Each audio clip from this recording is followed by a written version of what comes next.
What's the story of Miami for you? Miami, well, in the dawn of 2020 in New York City, I was there for 8 years and um, lived kind of all over the city. And then the majority of my time, I lived with my eldest brother in Hell's Kitchen, New York.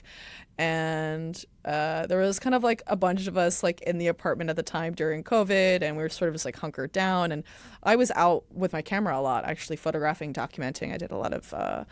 Um, I did a lot of interviews with people of like their experience in New York. I interviewed everyone from the projects to the Upper East Side, and I also did a project that revolved around Jeffrey Epstein and Ghislaine Maxwell with this like Epstein banner. This is Epstein is the worst kind of virus, and it got picked up by the Associated Press and kind of like appeared in all these like sources and in Netflix, like all these like mini series. And my sister like sent me a screenshot of the TV. She was like, "Oh my god, there you are!" And I'm like, "My 3 seconds of fame." And I was like, "Oh, my 3 seconds of fame over here too. Sort of cool, whatever." But great.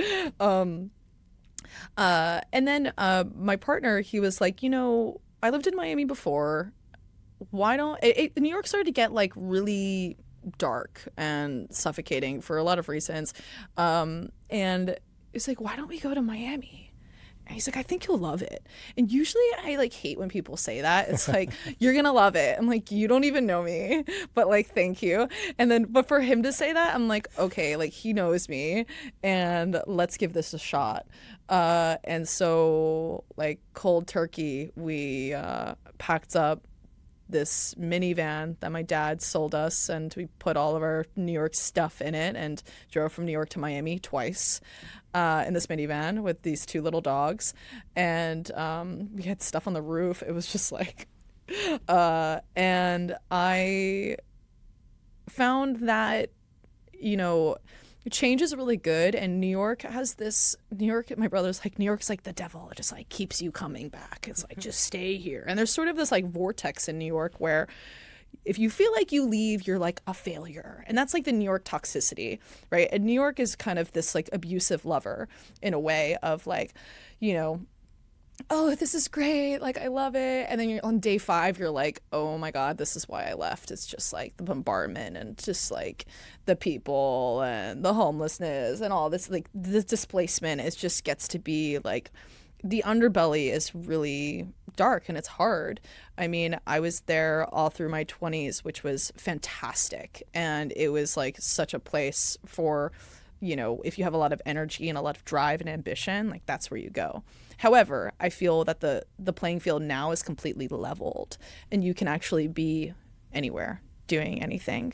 But I put in a lot of time and work in New York. So a part of me was like, oh, am I like leaving and I'm going to start over another city? Like, it's just like that of just like all of this effort, like for what? Gotta make new friends. Yeah, all of this. And, but when I go back now, I have such an intention, and like New York is like this arena for me, and I see the people I have to see. I let them know I'm coming. I have really great meetings and conversations, and I am really happy to be there.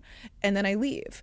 I don't want to be there and be angry because I was just so angry. I was so pissed off, and and things in 2020 and 2021 sort of like rev that up. And I was like, you know what, like, let me cut this end scene, here, and let me go to a place that's like a bit more open, quite literally, cleaner and slower paced. And because I still need that pace, but it's just like when I'm feeling kind of like already revved up, New York City revs that up more. It's like, yeah, you're crazy, and I'm like, no. And then Miami's like, yo, chill, man, it's okay. And I'm like, you're right, it is okay.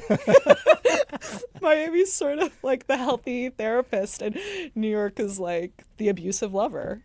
And where do you think Miami is going next? I mean, a lot of people, especially on this series, have talked about how vibrant and how much opportunity there is, and how much positivity and excitement for Totally. new things. Is that something you sense? Oh my gosh, as soon as I came here, people were like, oh my God, welcome. What's your work like? Da da da. And I was like, what?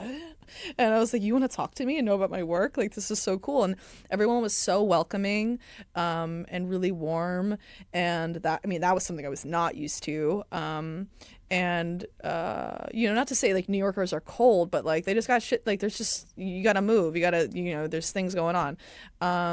But I definitely noticed like a warmth and a welcoming, which was fantastic. But, Miami is sort of like this teenager in a way too, because it's been growing. I mean, I only know it from the, really the tail end of 2021, let's say 2022 to now, which is like a totally different Miami than, say 5 years ago even.